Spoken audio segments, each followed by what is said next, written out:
Assalamualaikum warahmatullahi wabarakatuh. Perkenalkan, saya Eli Zahara dengan NPM 2021010147. Pada video kali ini saya akan menjelaskan materi tentang pendekatan filsafat hukum, ilmu hukum, dan ilmu sosial. Baiklah, pada kesempatan kali ini saya akan menjelaskan materi tentang pendekatan filsafat hukum, ilmu hukum, dan ilmu sosial. Yang pertama adalah ilmu hukum. Beberapa pendapat mengatakan bahwa karena filsafat hukum merupakan bagian khusus dari filsafat pada umumnya, maka berarti filsafat hukum hanya mempelajari hukum secara khusus, sehingga hal-hal non-hukum menjadi tidak relevan dalam pengkajian filsafat hukum. Sebagai filsafat hukum tunduk pada sifat-sifat, cara-cara, dan tujuan dari filsafat pada umumnya. Di samping itu, hukum sebagai objek dari filsafat hukum akan mempengaruhi filsafat hukum tersebut. Dengan demikian, secara timbal balik antara filsafat hukum dan filsafat saling berhubungan. Secara sederhana dapat dikatakan bahwa filsafat hukum adalah cabang filsafat, yaitu filsafat tingkah laku atau etika, yang mempelajari hakikat hukum.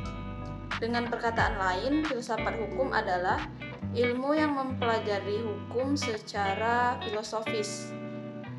Jadi objek filsafat hukum adalah hukum, dan objek tersebut dikaji secara mendalam sampai kepada inti atau dasarnya, yaitu disebut hakikat. Menurut Purnadi Purbacaraka dan Surjono Sukanto, hukum dapat diartikan sebagai yang pertama ilmu pengetahuan, yakni pengetahuan yang tersusun secara sistematis atas dasar kekuatan pemikiran. Yang kedua, disiplin, yakni suatu sistem ajaran tentang kenyataan atau gejala-gejala yang dihadapi. Dan yang ketiga yaitu norma, yakni pedoman atau patokan sikap, tindak, keperilakuan yang pantas atau diharapkan. Yang keempat, tata hukum, yakni struktur atau proses perangkat norma-norma hukum yang berlaku secara pada suatu waktu dan tempat tertentu serta tertulis. Yang kelima, petugas, yakni pribadi-pribadi yang merupakan kalangan yang berhubungan erat dengan penegakan hukum. Yang keenam, keputusan penguasa, yakni hasil proses diskusi. Yang ketujuh, proses pemerintahan, yakni proses berhubungan timbal balik antara unsur-unsur pokok dari sistem-sistem kenegaraan.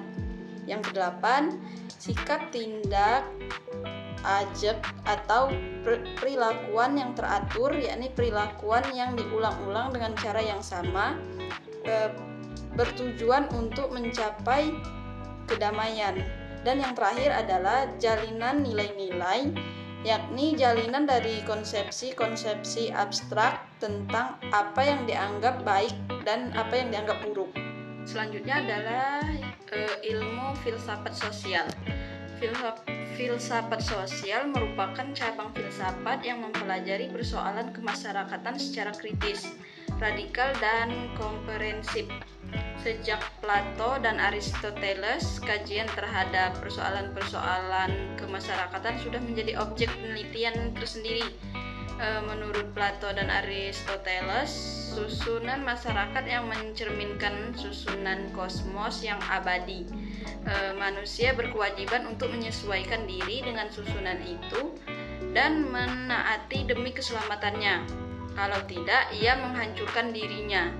Pada abad pertengahan, masyarakat Eropa masih memperlihatkan pada pola dasar yang sama, hanya sekedar mengoreksi terhadap paham Plato dan Aristoteles.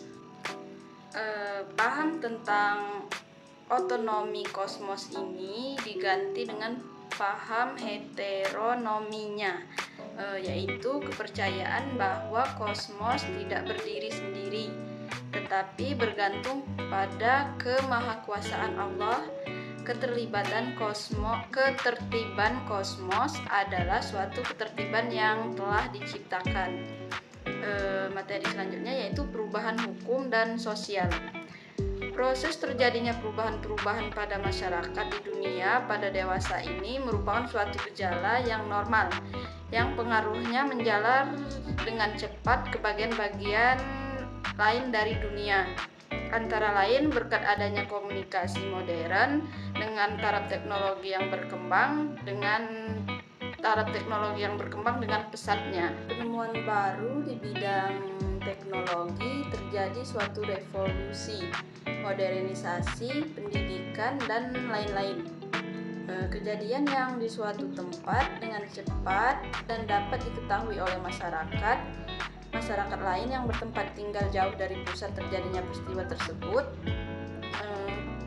Perubahan-perubahan dalam masyarakat dapat mengenai nilai-nilai, kaidah-kaidah, pola-pola perilaku, organisasi, struktur lembaga-lembaga sosial, stratifikasi sosial, kekuasaan, interaksi sosial, dan lain sebagainya.